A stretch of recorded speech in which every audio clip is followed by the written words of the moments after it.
Mike Pendleton here with Sherdog.com, and today talking to a man who really needs no introduction because the first time I talked to him this year, he said he was coming in to win this whole thing, and he made a huge stamp and step towards that and clinching the #1 seed in the PFL playoffs.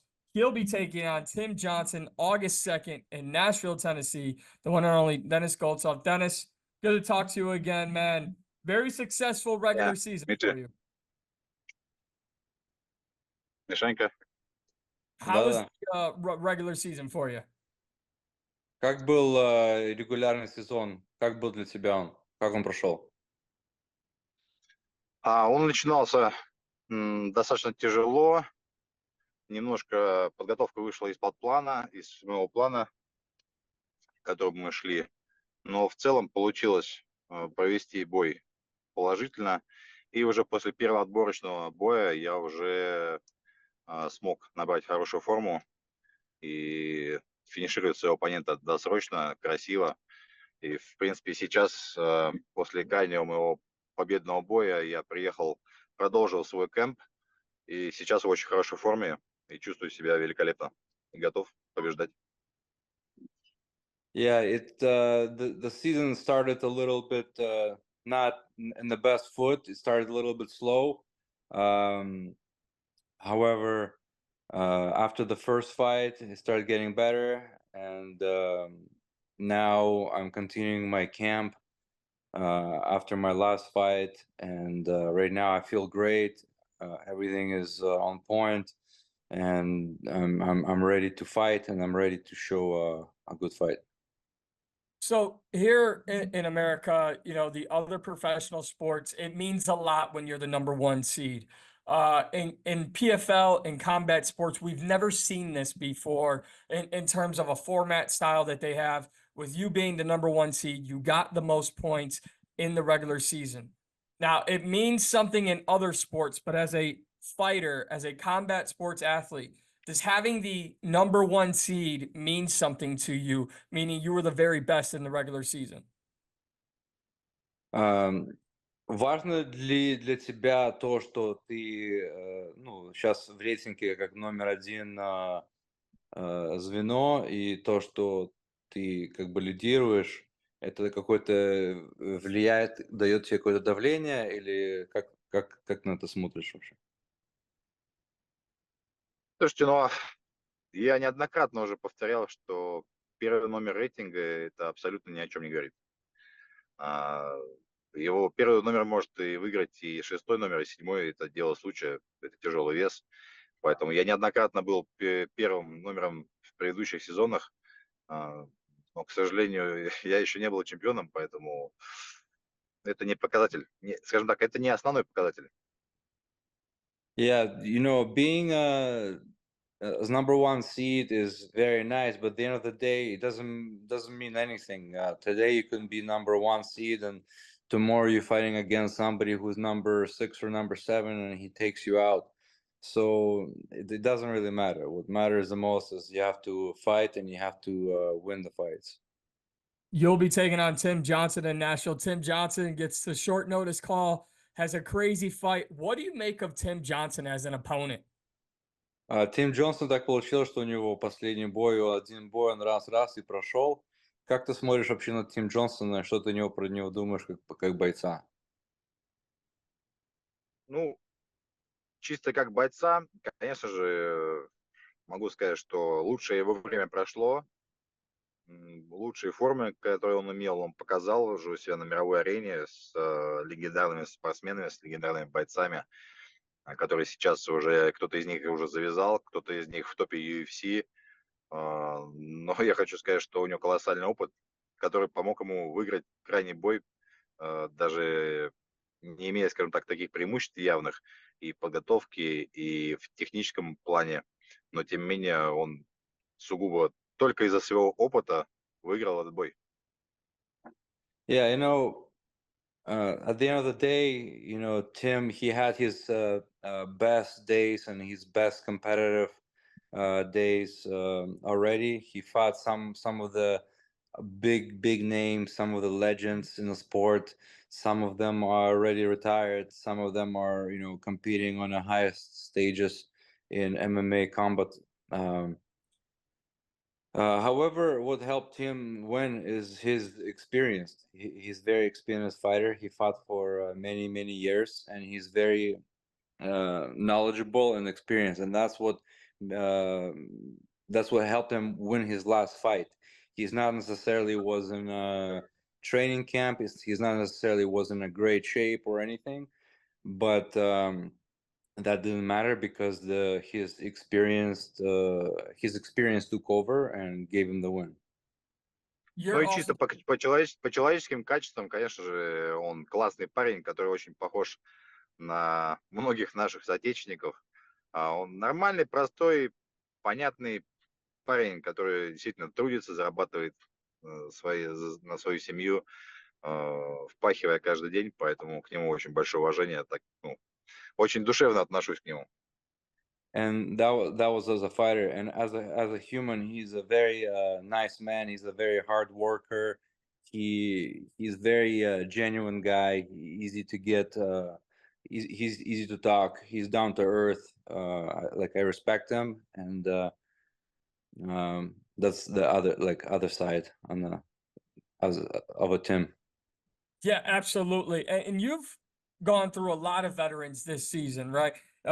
Tim Johnson, obviously UFC Bellator vet. Linton Vassell was a Bellator vet. Thiago Santos was Bellator PFL UFC vet. When you look at just the level of competition you faced this year, how would you summarize the competition you've had? Do you feel you've been tested by the very best? Ты уже как бы даже в этом году у тебя столько было много ветеранов, и в прошлом году ты бился с очень крутыми там бойцами из Bellator, из UFC, там Тиаго Сантос, Васил, и как бы ты всех хорошо это самое выигрывал. Ты сам уже, много ветеранов побил. Как ты себя об этом чувствуешь? Ну, если бы давали приз, наверное, за самое большое количество замен перед боем, я, наверное, каждый сезон получал бы золотую статуэтку именно в этой номинации. Но на самом деле приятно биться с людьми, которые имеют имена, пусть даже не в самой лучшей своей кондиции, не в самой своей лучшей форме, но тем не менее они за собой несут крутую историю боев, их карьеры, их жизни в серьезных мировых организациях. Поэтому, скажем так, для меня честь выступать с такими спортсменами. At the end of the day, I had lots of many different fights and a lot of different last minute consolations. But having said that, in PFL, I was provided with many different legendary fighters that have really big names and that are very accomplished fighters. And beating them definitely boosts up my rating, and also it's an honor to be able to fight and defeat such legendary fighters. The first time we spoke this year, you told me that you were going to do it because you got to the mountaintop, but you didn't achieve everything you wanted to. Now coming into the playoffs, being the number one seed, which I know doesn't mean everything, but being the number one seed, having faced the competition you faced, do you feel this year was made for you to become PFL world champion? В интервью Я до понял, я этого. понял. Ага. Скажи, я каждый год собираюсь выиграть этот сезон, и каждый год прихожу и говорю себе, что у меня все шансы есть, и я хорошо иду. Сезон начинается всегда хорошо, но не всегда получается его до конца довести.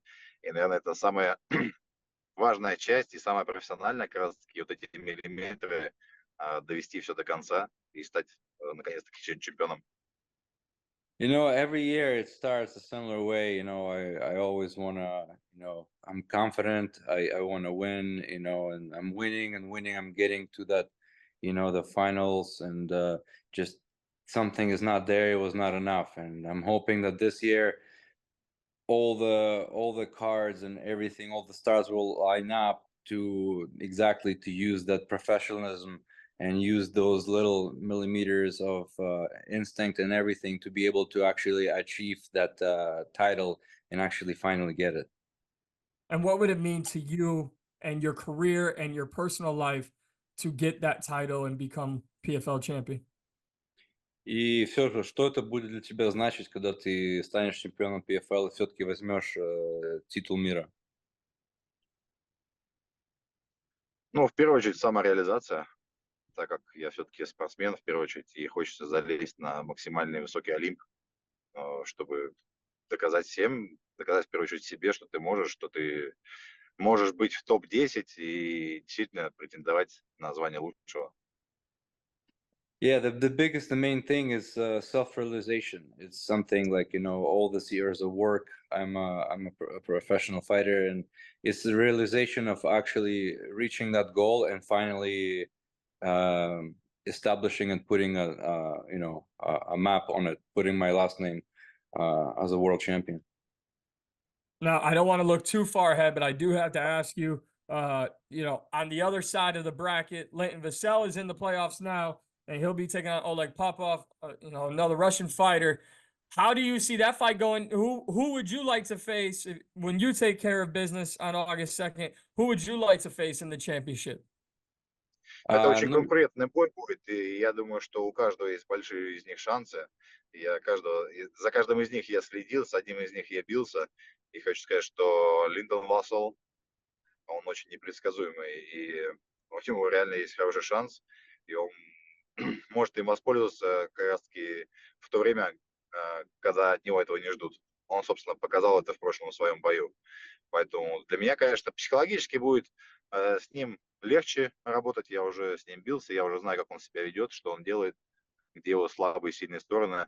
Вот. С Олегом Поповым, конечно же, с отечественниками всегда неприятно, скажем так, биться. Хотелось бы всегда с иностранцем, потому что свой есть свой. Вот. Но, тем не менее, гран-при есть. Все-таки гран-при – это чемпионские бои, и все идут только за первым местом. yeah, at the end of the day, you know, I obviously know all the fighters. I've watched them all fight. I've seen many of their fights. You know, and both guys are good. They're both competitive. First of all, Vasil, he's a very tough guy and he's very sneaky. He tries to be unpredictable and he has excessive amounts of experience. So you have to be careful because during the last minute or last 30 seconds, he might be able to switch the fight going towards, so it goes towards his direction. But however, having said that, mentally it will be a little bit not as draining for me to fight him because I already fought him. I already beat him, so I kind of know, what I'm gonna get into it fighting him. And on the other hand, we have Oleg Popov, who is obviously a very tough guy, but ideally, I would not want to fight fighters from my country. But having said that, that's a Grand Prix and there's a lot of money on stake. So obviously we will fight. But fighting my countryman it's not really like, the fight I'm looking forward, like, as 100% type of deal. Completely makes sense. I respect that. Last one here for you, and I appreciate all your time today. I'm happy to talk to you again, second time this year. When you look at everything that's happened in 2024, PFL brought over, a bunch of Bellator guys, and I'm just wondering, how would you sum up this year as a fighter in the PFL? За этот год PFL тоже принесли много бойцов, и Bellator принесли бойцов PFL, и, PFL стало больше. Как ты вообще смотришь на этот год, как он проходит и как он проходит сейчас? Ходит неожиданно для всех, идет всегда, зачастую, я бы сказал, не по плану, но в целом результат, лично для меня складывается положительно. И я считаю, что стабильность, наверное, залог успеха и мастерства для каждого, кто в своих местах каждый год выходит в финал. Он доказывает, что он лучший, собственно, и он всегда в топе. Yeah, so far it's been going really good, and also I would say unpredictable and exciting. You know, how it starts, you don't know what's starting, but the way that it's going, everything is fine. It's in my case, everything is stable, and we're just moving forward. Denis Goltsov, thank you so much for the time taking on Tim Johnson, August 2nd in Nashville, Tennessee. Cannot wait for the semifinals. Thank you guys both for your time. Thank you. The world will be watching August 2nd. Thank you guys. Thank you. Yeah. Thank you.